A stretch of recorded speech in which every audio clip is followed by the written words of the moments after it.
Stimmt irgendwas nicht, ich schwör's euch. Normalerweise wechseln die Violets alle spätestens 3 Stunden. Normalerweise 1 bis 2 Stunden die Position. Der nicht. Der bleibt da einfach. Wenn der einmal da ist, geht er nicht mehr weg. Geistesgestört. Und keiner tötet den halt. Niemand tötet den. Sinnvolles Feature auf jeden Fall. Hauptsache die Catcher. Die Catcher haben sie aus dem High-Level entfernt. Ja, aber die nerven ja. Ja, aber die Violets nerven nicht, oder was? Ein komplett gesondertes eigenes Problemchen gewesen. Das Problem, was Flyve in dem Zug halt hat, ist halt... Also das finde ich legit auch unfair. Also ich bin mir nicht 100% sicher, aber ich bin mir 99,9% sicher. Also wie gesagt, nicht 100%. Dass wenn du bei CW stirbst, zumindest warst du bei Flyve PC, und eigentlich haben sie an den Regeln nicht wirklich was geändert, bei CW ist ja eigentlich gleich geblieben. Wenn du stirbst, dann sagt dir der Typ, also jetzt natürlich nicht mehr, jetzt ist ja dieses Instanzsystem, es könnte sein mit dem Instanzsystem, dass das jetzt auch nicht mehr geht. Aber vorher war es ja so, du hast ja den Dialog gehabt bei dem CW-Typen, wo du mit ihm gequatscht hast, wo du ja im Endeffekt auch die Abfrage war, ob du die Quest gemacht hast. Und da war es so, wenn du gestorben bist bei CW, dann hat er dich quasi gefragt, oder hat er dir quasi gesagt, oh, Herausforderung gescheitert, dann probier's doch noch einmal, Krieger. Und dann konntest du einfach wieder reingehen, ohne Cooldown, weil du bist ja gestorben, du hast ja die Challenge gefailt. Und deswegen will mir nicht so wirklich in den Kopf, warum, wenn du mit allen Chars rausgehst, also im Endeffekt die Challenge auch gefailt hast. Ich meine, wenn du rausgehst und abbrichst, wo ist der Unterschied zu sterben? Also jetzt mal ganz ehrlich, wo ist der Unterschied? Du hast ja dadurch keinen Vorteil, dass du 5-mal reingehst und 5-mal rausgehst. Wo ist der Vorteil davon? Also warum hast du dann Cooldown? Das will mir halt nicht in den Kopf rein, wieso man immer, also warum das immer so schlecht designt ist und warum das immer von Haus aus so schlecht designt ist. Also warum muss man sowas erst kritisieren? Es ist doch vollkommen logisch, dass wenn ich einen Disconnect habe und bei CW drinnen bin, dass es dann irgendwie nicht wirklich cool ist, dass ich dann 2 Tage vollen Cooldown bekomme, obwohl ich ja gefailt habe. Es ist ja nichts anderes, selbst, also erstens mal, wenn du DC hast, ist die Wahrscheinlichkeit, dass du stirbst, relativ hoch. Weil dann kann ja Laser kommen, du hörst ja auch auf anzugreifen. Ja gut, okay, kommt drauf an. Aber mit gewissen Klassen würdest du aufhören anzugreifen. Ringmaster macht nichts mehr, Mages würden nichts mehr tun, whatever. Und dann will mir halt nicht wirklich in den Kopf, warum du dann... Also, ich meine, du musst quasi hoffen, dass alle deine Chars sterben, weil dann würde es als Fail zählen, I guess. Aber wahrscheinlich auch nicht, weil in Flyve Universe, wenn du stirbst, bist du ja immer noch bei CW drinnen. Du müsstest ja aktiv rausgehen nach dem Tod. Also es ist halt komplett bescheuert einfach. Und das ist halt aber etwas, wo man jetzt halt nicht sagen kann, oh, ich habe heute einen Disconnect bei CW gehabt und festgestellt, und dann machst du eine Suggestion im Discord, bla bla bla, ja, das ist ja voll blöd, wenn man Internetverbindungsabbruch hat oder was auch immer, hat man dann 2 Tage Cooldown, ist ja total blöd. Junge, sowas sollte von Haus aus im Design von dem Ding drinnen sein. Also warum ist das nicht von Haus aus so? Außer die Typen haben noch nie in ihrem Leben Clockworks gemacht, noch nie einen Verbindungsabbruch bei Flyve gehabt oder noch nie Flyve gespielt. Also, keine Ahnung. Ich meine, es ist doch logisch, dass du für den Abbruch die gleiche Regel hast wie für den Fehlschlag, weil nichts anderes ist ja ein Abbruch im Endeffekt. Ein Fehlschlag.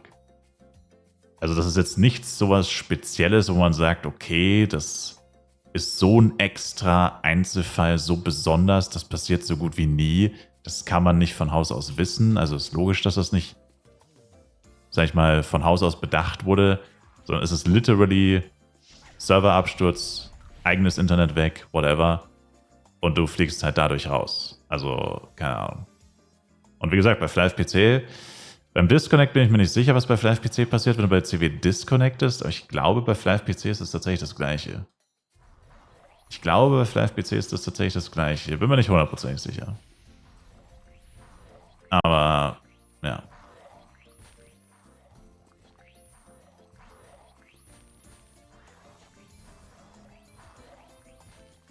Danach bin ich erwachsen geworden. Kappa. Und habe endlich angefangen, Flyve zu spielen, wie jeder normale erwachsene Mensch.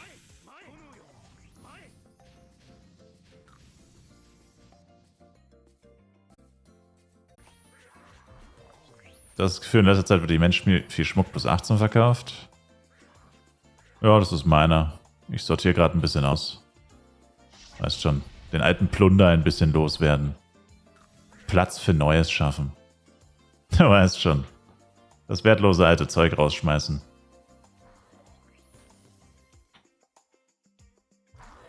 Bruh.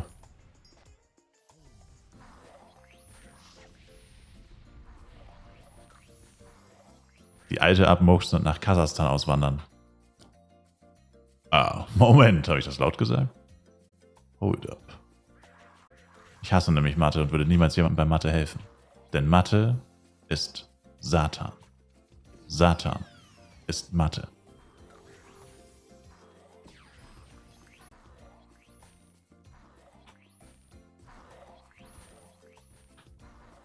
Und Level up, baby, let's go! Got it. 2 Level-Ups in 4 Tagen oder so. Das ist nicht schlecht.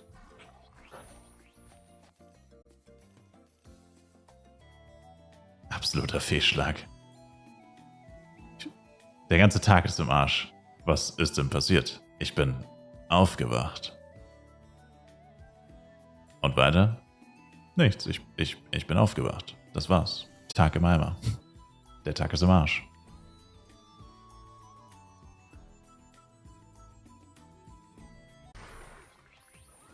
Na man, Third Job Change Seraph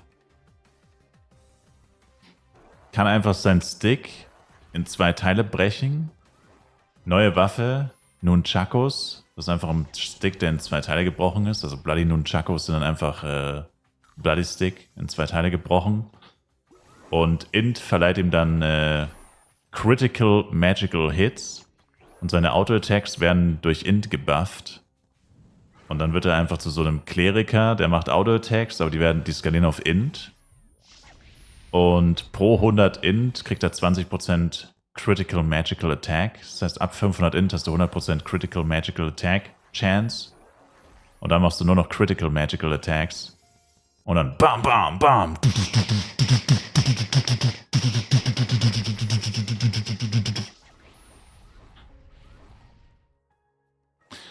Er hätte heute nicht so viel koksen sollen, glaube ich. Hör auf zu gucken, Gala macht sie doch keine Arbeit mit neuen Waffen etc. Es ist ja keine neue Waffe, sie müssen nur eine bestehende Waffe nehmen und in 2 Teile brechen. Das war doch genau der Grundgedanke, sie müssen nichts machen. Ringmaster bleiben Full Int, brauchen keine neuen Skills. Alles passiv, alles passiv. Alles, was schon existiert, das ist alles passiv.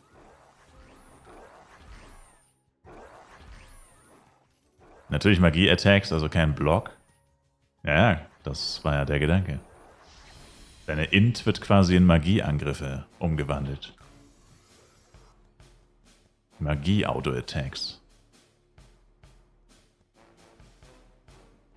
New Main DD. Naja, macht er jetzt schon fast so viel Damage wie Jester, wenn er einen Bloody Knuckle in die Hand nimmt, anscheinend. Fehlt ja nicht mehr viel. Dann kann man ihn auch gleich zum Damage-Dealer machen. Oder etwa nicht.